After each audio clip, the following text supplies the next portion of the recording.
It's AFA Today on AFR Talk. It's Kevin McCullough. We're glad you're with us. And thanks again for your patience with me struggling through the viral, respiratory, whatever I have. But it's very hard to describe what I'm dealing with. My body feels good. I feel healthy. I have got lots of energy. I've got a little bit of activity between my sinus cavities and my lungs that wants to seek to put my vocal cords out of operation.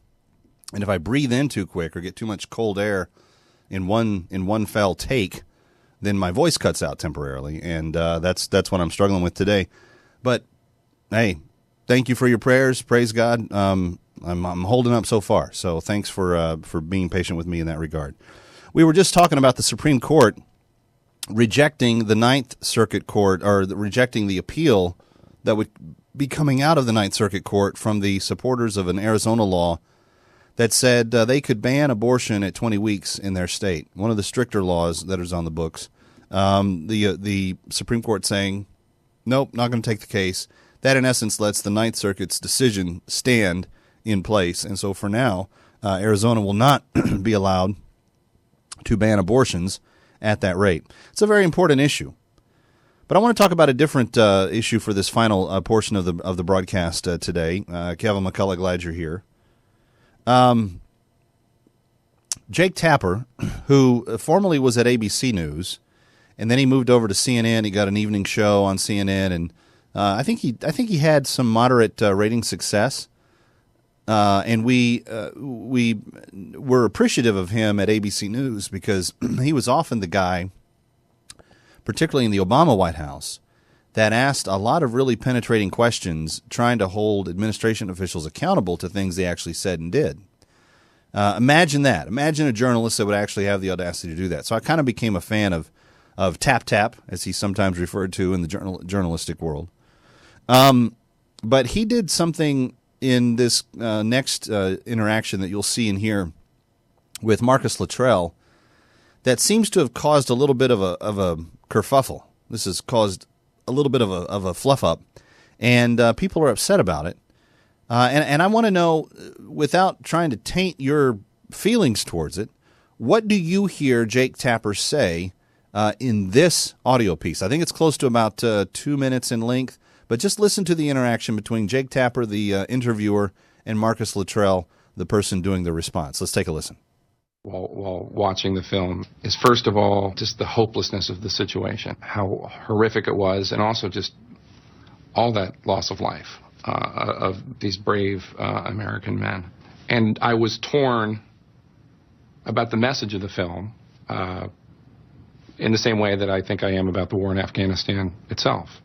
I don't want any more senseless American death, and at the same time I know that there are bad people there and good people who need help. Was that intentional? Well, I don't know what part of the film you were watching, but hopelessness never really came into it. I mean, where did you see that? Because there was never at a point where we just felt like we were hopelessly lost or anything like that. We never gave up. I never felt like that we were losing until we were actually dead. I mean, that never came across in the battle and while we were fighting on the mountain, and it was just us against them. Forget hopelessness, just the sense of all these wonderful people who died. It seemed senseless. I don't mean to disrespect in any way, but it seemed senseless. All these wonderful people who were killed for an op that went wrong. We spent our whole lives trained to defend this country, and then we were sent over there by this country. So you're telling me that because we were over there doing what we were told by our country that it was senseless and they died for nothing? No, I'm not saying that at all. That's what you said. So let me just say that, yeah, it went bad for us over there, but that was our job. That's what we did. We didn't complain about it. We went out there and did what we did best, and at the end of it, we weren't standing. They were. We were lucky. I was lucky. And the rest of the guys, we fought as hard as we possibly could. We felt sorry for ourselves while we were out there. This was the job. We were going after a high value target, and it just got switched on us. Maybe it's just the difference between what a civilian feels when he watches this versus what a soldier does. Absolutely. I mean, I completely agree. But I don't think his opinion is never going to change. That's his job. He feels. Oh, I respect it. Oh, I know, understand. The more time I spend with Marcus, the more I really start to understand who they are and what they do for us, and it's pretty amazing. All right, that last voice you heard was the actor Mark Wahlberg, who portrays Marcus Luttrell in the movie Lone Survivor, I think is the name of the movie in the book. Luttrell wrote that story. It's a true account of how some Navy SEALs came under fire. Everyone died in his unit except him, and he made his way out. Very, very harsh story, a very, very harsh reality as it relates to the Afghanistan war. I'm not, by the way, endorsing the movie. It was the #1 movie at the box office over the weekend, but I don't think it's family-friendly. I believe it has a lot of wartime violence and language in it, so I would not make a recommendation for families to see it as families. But what I found to be intriguing was that when I heard that interchange, I clearly heard something coming from Jake Tapper. I clearly heard, at least in my own mind, that there was a degree to which he sensed that the loss of life in Afghanistan has been hopeless and senseless. I will say that I felt like he tried to couch it compassionately, and there was this other stuff around it. But that was still at the bottom line, I thought, what he was trying to say. Now, maybe I misheard that. When I went and asked him on Twitter, I said, Jake Tapper, and I tagged him, do you consider the valiant sacrifice good people, to use his words, do you consider the valiant sacrifice good people made in World War II senseless and hopeless as well? He writes back, I was talking about my reaction to a movie. Your extrapolations are nonsensical. Well, but he wasn't just talking about the movie, because he said that his feelings were the same about the movie as it was about the war. I heard that in the first part of that soundbite. I just played it for you. So I wrote back and said, Jake, it would only be extrapolating if you had not conflated your feelings with the film with the actual war. Go back and check the tape. He wrote back, and then I said, so the comparison is rigidly intellectually honest. In other words, it's fair. He writes back, no, it's not. Every war is different, and if you check the tape, you'll see I heralded the issue of helping Afghanistan's versus the insurgency. I felt as though in this particular sequence of events, and then he wrote back one more time. He said, the loss of American life doesn't bother you, even if you believe in the cause of helping Afghans? Well, then we differ. I think he's mischaracterizing my position. I grieve with every loss. I grieve at the loss of another soldier, another Marine, another Navy SEAL. It's one of the things that I think is so inherently stomach-wrenching about the Benghazi affair, is that you had this loss of life that truly was needless. But I feel as though what Jake Tapper is saying is I didn't really say what you're saying that I said. And that is that he conflated his feelings, and I thought he clearly did that at the beginning of that soundbite I played for you, where he said, my feelings about this movie were very similar to the feelings I had about the Afghanistan war. The difference in helping Afghans and the hopeless and senseless losing of American lives. Did I get that wrong? 888-589-8840. 888-589-8840. Let's go to Chris in Mississippi. Chris, you're up next with Kevin McCullough. Thanks for being here. First off, I want to say God bless you, sir, for what you're doing. And I can say with family experience, I had a brother who served 30 years over there, and in the Air Force. He was there for 54 flights over Afghanistan. I have a nephew who's over there right now for a year's tour, and I keep in contact with him. And what I believe, I'm not sure, but from what I'm hearing from Mr. Tapper, there is a sense of hopelessness. I hear it from my nephew, too. This is a young man. This is a young father of two. He's 20 years old, and he says, Uncle, I don't know what we're doing over here. We're told to do patrols, and we don't know a clear objective. They have villagers who have turned against them, sending kids out remarking landmine fields. It's insane. They've lost 2 guys so far on patrols. But then again, he says, I feel this way about being over here, but I do not feel this way about my country or my brothers.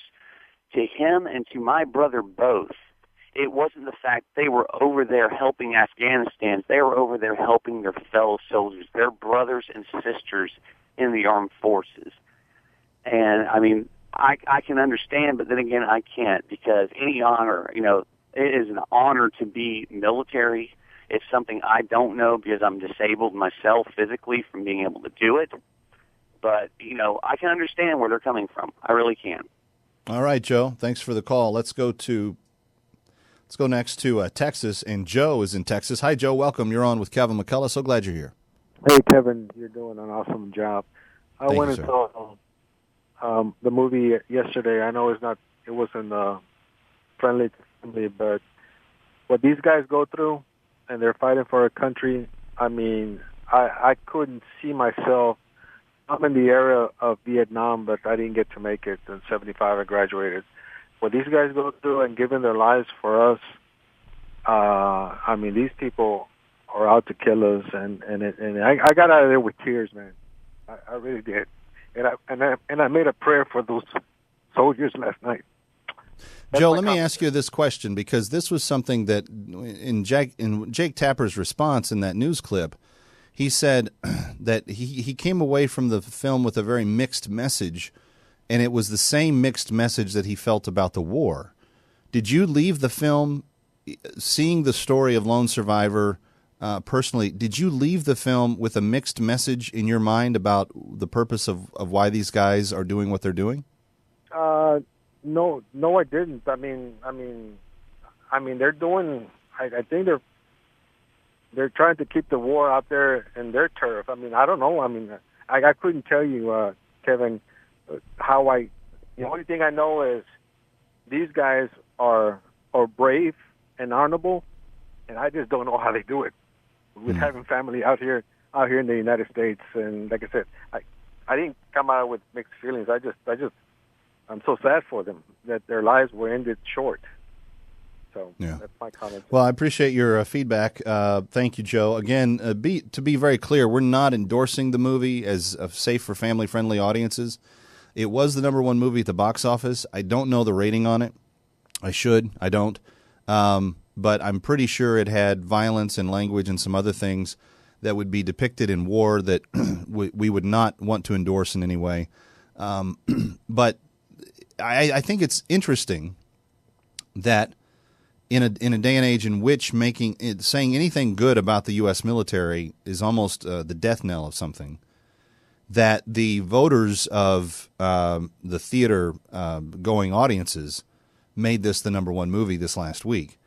And when Jake Tapper did this interview, and again, I'm generally a fan of Jake. I'm not usually critical of him, and I said that in one of my tweets to him. But I don't think he's alone. I think a lot of people believe that in some way the cause in Afghanistan was not as important a cause as what happened in World War II. And yet in World War II, there wasn't one Nazi tank that drove up on American soil. There wasn't one Nazi bomber that bombed a piece of America. There were some Japanese planes that dropped some bombs on us. But generally speaking, Al-Qaeda performed a much more stark, harsh reality enemy attack against us. And I don't have a struggle in my own mind knowing the need to put down the Taliban and Al-Qaeda so that they can't be reconfigured and come back and do it again. To me, that's a no-brainer. That is not senseless. That is not hopeless. I think one of the things that's interesting about the left is that when it comes to saving unborn children, they don't believe that those are lives worthy of being lived. But because it suits a political agenda, they will highlight the loss of every life of a military man or woman as being in some way senseless if it was part of a mission, almost no matter what the mission is. And yet those are men and women that stepped up and said, I know this risk and I'm willing to put this risk on the line so that this generation of people have freedom to live in, just as they have every generation since George Washington. That kind of self-sacrifice is almost clueless to the left. They don't know how to handle it. They don't know how to think about it. And yet, it's one of the most admirable qualities of why American troops are a head and shoulder cut above every other group of people on the planet. At least that's my perception. Wade in Illinois, you'll be our last voice on this. Wade, welcome. You're on with Kevin McCullough. So glad you're here. Yes, sir. Mr. McCullough. Yeah. I listen to you quite often. I work night shift in a coal mine in Southern Illinois. You hit the nail right on the head with your direction, with your thinking, with your questions. Meaning? There's an agenda out there for our men that give their life every day for this nation. That they're not getting their story. They're not getting what's really going on. They're being told to do what the agenda behind the situation wants them to do. All right, Wade. Thank you for the call. I appreciate it. We're out of time. That's what the music means. This is AFA Today on AFR Talk. Kevin McCullough. Hopefully in a little bit better voice tomorrow. Pray for me. I've got that that my 1-year-old had last week after a weekend of incubating with him. Anyway, Brian Fisher and Focal Point continuing the discussion next on AFR Talk on most of these AFA stations. Stay with us.